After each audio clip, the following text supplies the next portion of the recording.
Assalamualaikum warahmatullahi wabarakatuh.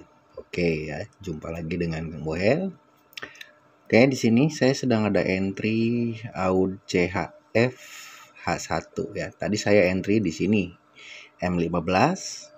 Nah, tepat di sini ketika jadikan arah kukuh buy sini ya.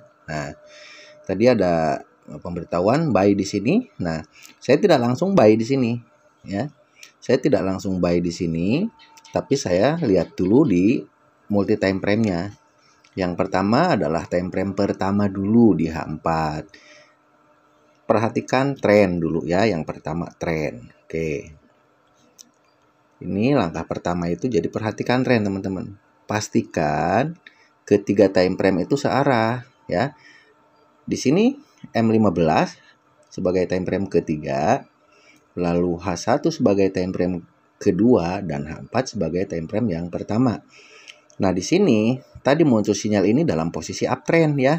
Nah, ini dari mana uptrendnya? Nah, kalau saya menggunakan EMA 90 yang warna coklat dan EMA 50 yang warna aqua sini. Jika EMA 90 di bawah EMA 50 posisinya uptrend. Nah, maka di dua time frame atasnya itu juga sama. Ya, EMA 90 harus di bawah EMA 50. Oke, kita lihat ya. Yang pertama EMA 90 di bawah EMA 50 di time frame ketiga. Time frame kedua harus sama juga. Nah, ini pun sama ya. EMA 50 berada di atas EMA 90.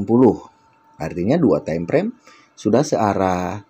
Berikutnya time frame pertama di H4 juga harus sama. Nah, ini ya. Di sini udah jelas sama ya, dalam posisi uptrend. Oke ya. Itu yang pertama. Lalu berikutnya, langkah berikutnya adalah kita harus melihat dulu ada re-entry enggak nih di H4 nih. Oke, ini ya. Perhatikan di sini. Nah, di H4 ini ada candlestick arah buy ya. Kebiasaannya, jika setelah ada candlestick arah buy, harga akan turun ke MA low di sini. Nah, perhatikan juga di sini teman-teman ya. Kalau untuk re-entry itu diusahakan menyentuh MA 5 dan 10-nya. Nah, sini kan, ini menyentuh MA 10 dan MA 50. Kalau yang atas ini, yang merah ini dia belum menyentuh MA 10-nya di sini. Makanya dia masih turun dulu untuk menyentuh MA 10. Ini kan MA 5 low, MA 10 low. Nah, setelah terbentuk seperti ini, di sini kita lihat ada candlestick arah buy lalu turun ke MA 5 dan 10 low. Baru kita lihat di time frame yang kedua. Nah, ini dilakukan setelah analisa time frame ketiga time frame-nya searah ya. Tadi kan udah. Yang pertama ketiga time frame dalam posisi uptrend. Lalu berikutnya di H4 ini harus ada yang menyebabkan re-entry. Nah, yang menyebabkan re-entry itu kan bisa disebabkan oleh candlestick arah, bisa disebabkan oleh momentum, bisa disebabkan oleh CSAK. Nah, gitu ya. Jadi re-entry itu terbentuk karena adanya CSAK, boleh. Karena ada CSA seperti ini boleh, dan karena adanya momentum juga sangat boleh ya. Nah, dalam kasus ini adanya adalah candlestick arah buy, kemudian membentuk re-entry ke MA 5 dan 10. Nah, lalu berikutnya di time frame kedua di H1 itu yang paling bagus adalah ekstrim ya. Yang pertama ekstrim wajib dulu ya. Kemudian menyentuh EMA 90 atau EMA 50 boleh, atau juga adanya setup lubang. Nah, di sini ternyata ada semua. Ada ekstrim ya. Ada EMA 50 dan membentuk lubang di sini. Nah, yang disebut lubang itu EMA 50 keluar. Jadi pada saat posisi di sini, kan ini belum membentuk lubang. Coba kita samping sini. Nah, tuh ya. Pada saat saya buy di sini, ini belum terbentuk lubangnya.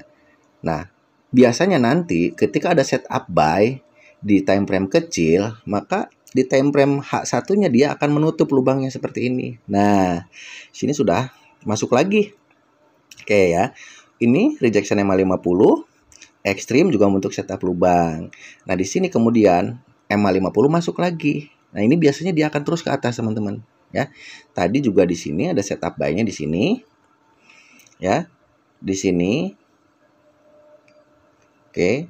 Kemudian di M30. Nah, tadi di sini ada dua sinyal dari bot sini. Nah, ini ya ada M15 dan M30. Artinya ini sangat bagus untuk sebuah re-entry ya. Nah, jadi kembali lagi. Semua time frame searah ya. Udah, cara analisa pertama adalah semua time frame searah. Lalu yang kedua di H4 harus ada yang menyebabkan re-entry. Ya ini adanya candlestick arah. Lalu di H1 itu harus begini yang paling bagus ya.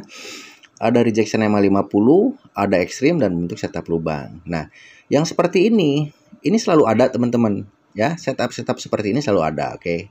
Kita coba lihat ke belakang ya. Kita coba cari momen yang seperti itu. Ini pasti ada ya. Ini juga di sini ada nih. Tuh ya.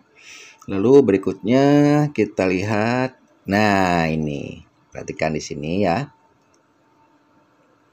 Nih, setup yang sama persis. Di sini ada ekstrim, ada setup lubang dan rejection EMA 50. Artinya ini time frame yang kedua ya. Nah, ini akan muncul sinyal bisa di M15 juga bisa di M30. Kita lihat dulu di M30 ya. M30 apakah ada sinyal buy di sini? Nah, di M30 di sini dia akan membentuk sinyal buy di sini. Oke, perhatikan ya. Sini. Nah, ini kita boleh buy di CSAK buy sini. Karena sudah break 50 jadi CSAK. Nah, ini bisa keluar juga sinyalnya nanti di M15 di sini. Kita lihat ya untuk sinyal di M15 ini. Nah, ini dia di sini. Ini yang paling bagus adalah di sini. Oke. Nah, di sini ya. Jadi nanti ini pasti muncul sinyal buy di sini dari bot itu ya. Dan dipastikan dia naik. Nah, seperti itu ya. H4 dalam posisi kita lihat tren dulu, uptrend ya. Oke. Lalu kita lihat H1 harus dalam posisi uptrend juga. Kita lihat H1 apakah 50 di atas 90. Nah, uptrend ya. EMA 50 di atas EMA 90. Lalu ada ekstrim, ada setup lubang di sini. Baru kita langsung entry di M15 ini ya. Setelah break 50 jadi CSAK. Oke, di sini. Nah, ini kita tinggal buy saja di sini. Nah, ini setupnya sama dengan yang sekarang terjadi, teman-teman di sini. Nah, ini ya, tuh sampai TP3. Oke, di sini. Sampai TP3 ya, di sini tuh. Nah, yang sekarang kita lihat lagi. Nah, ini kan yang sekarang ini terjadi ini. Setupnya sama persis dengan yang sebelumnya. Nah, di sini ada CSAK, kemudian break 50 lalu buy ya. Nah, di sini ini juga H1-nya di sini ada ekstrim, ada setup lubang. Sama kan dengan yang tadi dan di H4-nya ada re-entry. Nah, ini ya, makanya di sini. Nah, tadi kan yang ini di sini. Yang pertama kali H1 itu di sini. Tapi di sini belum ekstrim, ya. Belum ekstrim, hanya menyentuh EMA 50, tidak ada setup lubang. Makanya setelah membentuk ekstrim, setup lubang, dia baru naik. Nah, seperti itu. Jadi sabar dulu sampai memang setupnya terbentuk. Ya, tadi juga saya nunggu di sini. Nggak asal kita seperti ini, kita bisa langsung buy di sini. Nah, ini berbahaya ya. Kita tunggu konfirmasi aja di time frame yang lebih kecil. Nah, di sini tadi saya menunggu di M15 ini. Nah, kebetulan sinyalnya muncul di M15 dan di M30. Oke, jadi seperti itu caranya ya teman-teman ya. Pastikan time frame H1 seperti ini. Konfirmasi yang paling bagus di H1 adalah seperti ini. Nanti teman-teman boleh backtest sendiri ya. Jika terjadi ekstrim, rejection EMA 50 dan membentuk lubang, lalu di H4-nya ada re-entry dan semua time frame searah, itu probabilitasnya tinggi teman-teman di sini ya. Nah, ini kita tinggal tarik Fibo ya. Saya tadi pasang TP di TP2 sini.